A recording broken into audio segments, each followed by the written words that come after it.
आचार्य ज्ञान सागर जी महाराज जी ने इतना बड़ा काम किया कि ग्रंथों को तो तैयार किया ही किया, एक ऐसे ग्रंथ को तैयार किया जो निर्ग्रंथ था, और जिस निर्ग्रंथ की भाषा को आज सारी दुनिया समझ रही है। वो कौन सा ग्रंथ है जिसे निर्ग्रंथ कहा? आचार्य विद्यासागर जी, हम सभी के गुरु आचार्य ज्ञान सागर जी महाराज की देन। उन्होंने इस तरह से उन्हें शिक्षित और दीक्षित किया कि आज हम और आप तो ठीक है, सारी दुनिया उन्हें देख करके ग्रंथों की भाषा समझ रही है। पढ़े लिखे भी समझ रहे हैं और बिना पढ़े लिखे अंगूठा छाप भी समझ रहे हैं। एक समय था जब जैन समाज में ज्ञान के प्रति चेतना नहीं थी। लोग धर्म की परंपराओं को अच्छे से नहीं समझ पा रहे थे, अज्ञानता छाई हुई थी, बड़े बड़े ग्रंथों का पठन पाठन नहीं था, समाज भटक भी रही थी, श्रद्धा बहुत थी पर रास्ता सही समझ में नहीं आ रहा था। समझ में आ रहा था तो सीमित लोग थे, बहुतायत लोग दूर थे, वंचित थे। ऐसे समय में बुंदेलखंड में गणेश प्रसाद जी, जो आगे चलकर के वर्णी के नाम से जाने गए, उन्होंने नगर नगर गांव गांव जाकर के लोगों को जगाया, जैनियों जागो, तुम्हारा धर्म महान है। और वो जन्मना अजैन थे, वो जन्मना स्वयं में अजैन थे। जैन बनने की भी उनकी कहानी अलग है। कैसे वो जैन बन गए? जिस ग्राम में वो थे,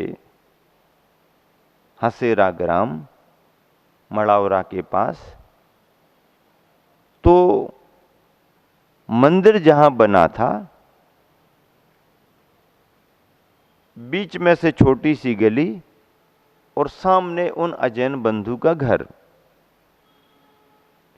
वो ससेरा ग्राम में हम लोग गए, वहां आहारचर्या की, वहां देखा, सब लोगों ने बताया, जो बुजुर्ग थे, कि ये मंदिर था, यहां पर गांव के लोग लालटेन रख करके रात में पढ़ते थे, ये वर्णी जी के पूर्वजों का घर था। तो हुआ ये कि अब गांव के लोग खेती किसानी वाले दिन भर काम करके शाम को फ्री हो गए, कोई साधन तो गांव में रहते नहीं, लाइटें रहती नहीं, चलो भाई मंदिर में बचनिका करेंगे। तो मंदिर के बाहर जो ओटला था, चबूतरा कहें, उस पर बैठ करके जैनी व्यक्ति पद्म पुराण की बचनिका पढ़ते थे। हिंदी हिंदी ढूंढारी भाषा की पद्म पुराण की बचनिका पढ़ते थे। उस वचनिका में आया जो पद्म पुराण का कथन था कि रात में भोजन नहीं करना चाहिए, रात्रि भोजन के इस तरह के दोष हैं, और राम लक्ष्मण आदि की चर्चाएं, कथानक चलते थे। तो कम उम्र का बच्चा आते जाते वो राम लक्ष्मण की बातें सुन सुन करके वहां बैठने लगा, और दूर बैठ करके ही वो रामायण समझ करके सुनने लगा। फिर उसको अच्छा लगने लगा। सुनते सुनते वो प्रसंग भी आया रात्रि भोजन के त्याग का, तो उसके मन में आया कि बात अच्छी है, रात में नहीं खाना चाहिए। उसने मन में रात्रि भोजन का त्याग कर दिया। अब घर में जब बात आई भोजन की, भोजन कर लो, नहीं मुझे रात में नहीं करना। क्यों नहीं करना रात में? हमने सुना है ऐसा ऐसा दोष बताया है रात में भोजन करने का। अच्छा, कहाँ सुन लिया तुमने? वो मंदिर के यहाँ पर वचन का पढ़ते हैं ना, राम लक्ष्मण की कहानी सुनाते हैं। अच्छा, जैनियों से सुन लिया तुमने? हाँ, तो रात में नहीं खाओगे? नहीं खाएंगे। अरे ये उनका धर्म है, अपना धर्म नहीं है। क्या कहते वो? ये उनका धर्म है, अपना धर्म नहीं है। तो वो कहने लगे उनके और अपने धर्म का क्या मतलब है, धर्म तो धर्म है। बोले नहीं, उनकी परंपराओं में रात्रि भोजन का त्याग है, अपने यहां तो रात में चलता है, इसलिए आपको रात में भोजन करना चाहिए। नहीं, मैं तो नहीं करूंगा। अब ये समस्या आ गई कि रात में नहीं खाएगा तो दिन में अलग से कौन बनाएगा, इसको अकेले को दिन में कौन बनाएगा। 2-4 दिन समझाया गया, जब रात में उसने खाया नहीं, शाम को भोजन का इंतजाम नहीं हुआ, तो वो तो अलग परेशान हो रहे थे, परिवारीजन उससे भी ज्यादा परेशान हो रहे थे। फिर रात में नहीं खाने के कारण एक दिन गुस्से में कह दिया कि तुमको उनका धर्म पालना है तो उनके यहीं चले जाओ, तुम्हें उनका धर्म अच्छा लग रहा पालना तो उनके यहाँ चले जाओ, हमारे यहाँ व्यवस्था नहीं है। जब झुंझला करके कह दिया तो उनको लगा कि मैं अच्छा कर रहा हूं और हमारे करने से इनको परेशानी हो रही, चलो छोड़ देते हैं घर। अब गांव में तो कुछ जमेगा नहीं, गांव छोड़ दिया उन्होंने। अब दूसरे गांव में भी तुरंत में कौन समझे कि तुम बड़े नियम लेकर के आए हो। तो जहां गए, कहीं कुछ मिला, कहीं कुछ नहीं मिला, कहीं कोई छोटी मोटी नौकरी करना शुरू कर दी, मन लगा नहीं लगा। परेशान होते करते किसी जैनी बंधु का ध्यान उस पर चला गया और उसे लगा ये बच्चा नियम का तो पक्का दिख रहा है और बार बार कहता है कि मैंने रात्रि भोजन छोड़ दिया, मुझे घर से निकाल दिया गया, अब मैं जैन समाज के भरोसे हूं। बार बार कहने से उनको विश्वास जमने लगा। फिर उनको लगा कि चलो यदि कुछ धर्म के नाम पर ही समाज में आया तो इसका कुछ ना कुछ करना चाहिए। भोजन पानी कराना शुरू कर दिया। अब कुछ दिन तो निकल गए, पर स्थायी प्रबंध कैसे करें। तो आपस में बातचीत करते करते कोई चिरौंजा बाई याद आ गई। वो सेठानी बाई थी, वो विधवा हो गई थी, उनके पास में सब कुछ इंतजाम था पर करने वाला कोई नहीं था, घर के काम ही करने वाला कोई नहीं था, बाहर के काम कौन करे। तो लोगों ने सोचा कि हो ना हो इसको उनके यहाँ पर रख दो, काम वाम करता रहेगा, भोजन कर लेगा और वो पढ़ाई करा देंगी, अभी तो इसके पढ़ने का समय है। समाचार भिजवाए, परिचय कराया और जब ये पहुंचे वर्णी जी गणेश प्रसाद, तो उन्हें भी अत्यंत खुशी हुई। उनके मन में भी ऐसा आया कि मुझे कोई सहारा मिल गया। उन्होंने बहुत स्नेह से उसे आश्रय दिया, भोजन पानी तो कराया ही कराया, पढ़ाई लिखाई का भी इंतजाम कर दिया। वह बाहर के काम कर दे, जो भी घर के काम वो भी कर दे। और ऐसा समय निकलने लगा, पढ़ाई होते होते उनके अपने क्षयोपशम के कारण वो बहुत आगे बढ़ते गए, पर धर्म की पढ़ाई भी होने लगी। धर्म की पढ़ाई होते होते उनको और बहुत अच्छा लगा, समाज में उनकी प्रसिद्धि बढ़ने लगी।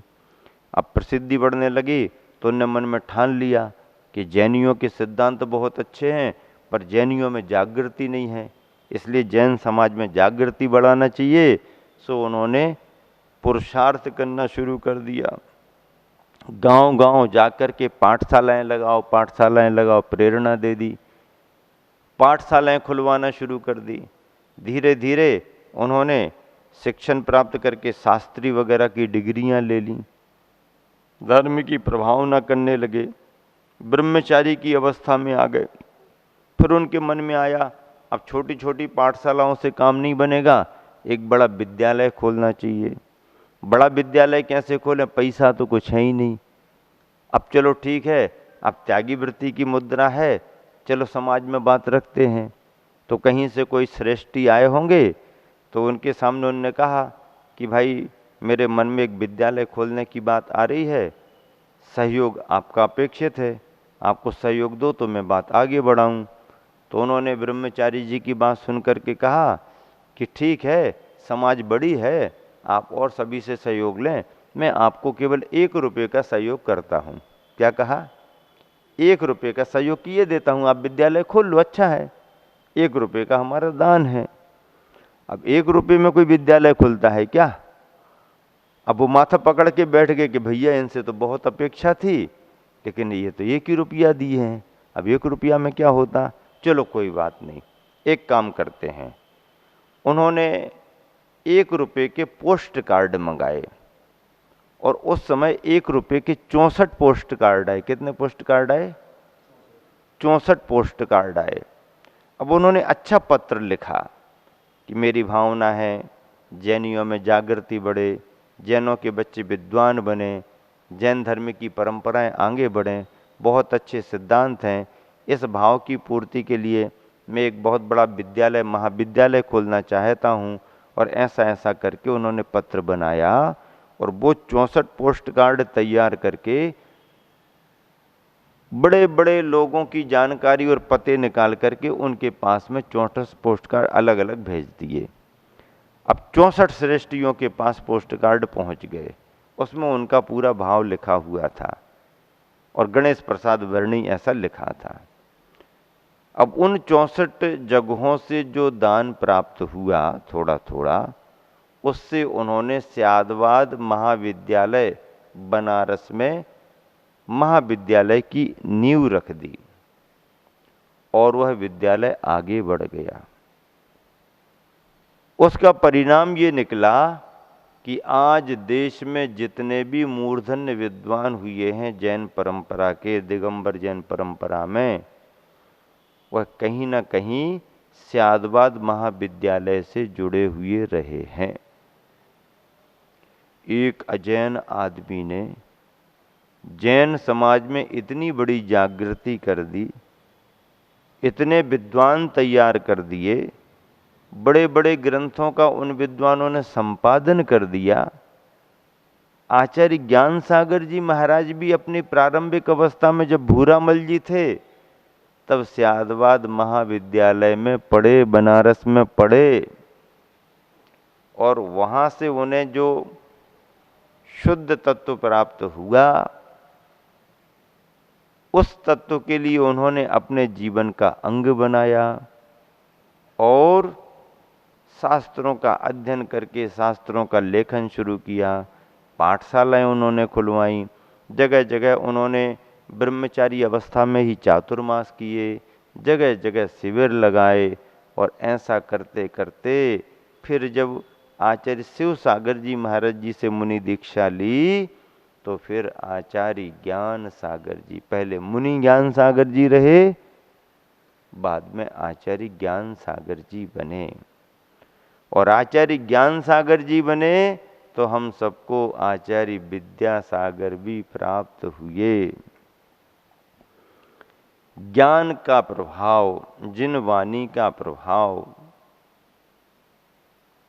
आज गुरुवर आचार्य श्री जो बोलते हैं वो जिनवानी है, जो लिखते हैं वो जिनवानी है, और वो ना भी बोलें ना भी लिखें और अपनी दिनचर्या ही करें, अप्रमत्त होकर के उनकी जो दिनचर्या होती है वह भी आचार्य परमेष्टि के स्वरूप की जिनवानी है। आचार्य परमेष्टि हैं वो। तो इस तरह से गुरुवर और क्या कह रहे हैं कि कभी भी जिनवानी के माध्यम से अपने आजीविका नहीं चलाना, कभी भी जिनवानी के माध्यम से अपनी आजीविका नहीं चलाना। आजीविका के उपाय बहुत हैं, आजीविका के लिए साधन बहुत हैं, जिनवानी को आजीविका का माध्यम नहीं बनाना। हाँ, जिनवानी को आजीविका का माध्यम नहीं बनाना।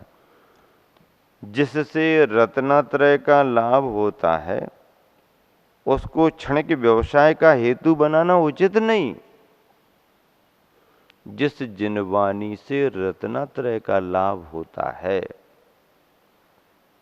उसे क्षण के व्यवसाय का हेतु बनाना ठीक नहीं, उचित नहीं। उस मां के संस्कार सही नहीं है जो अपने बेटे को मोह की निद्रा में सुलाती है, किंतु उस जिनवानी मां के संस्कार सही संस्कार माने जाएंगे जो हमेशा इस जीव को मोह निद्रा से जगाती है। सो जाओ, बहुत थके हो, अब उठ तो जाना, बाद में काम कर लेना, सो जाओ सो जाओ। अब लो, अब वैसे ही सो रहा था और कह दिया सो जाओ सो जाओ।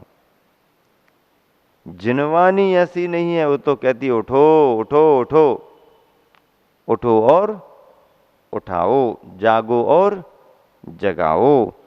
तो उस जिनवानी मां के संस्कार सही माने जाएंगे जो हमेशा इस जीव को मोह निद्रा से जगाती है। जिनवानी की सही सेवा यही है कि जो सुपात्र है उसे खोजकर आप स्वाध्याय हेतु दीजिए। जिनवानी की सही सेवा यही है कि जो सुपात्र है उसे खोजकर आप जिनवानी के लिए स्वाध्याय हेतु उसे दीजिए, उसे प्रदान करें, खोज खोज करके प्रदान करें। गुरुवर आचार्य श्री द्वारा लिखित दोहा है, प्रतिदिन सविनय चाव से इसको पढ़तूं भव्य। क्या?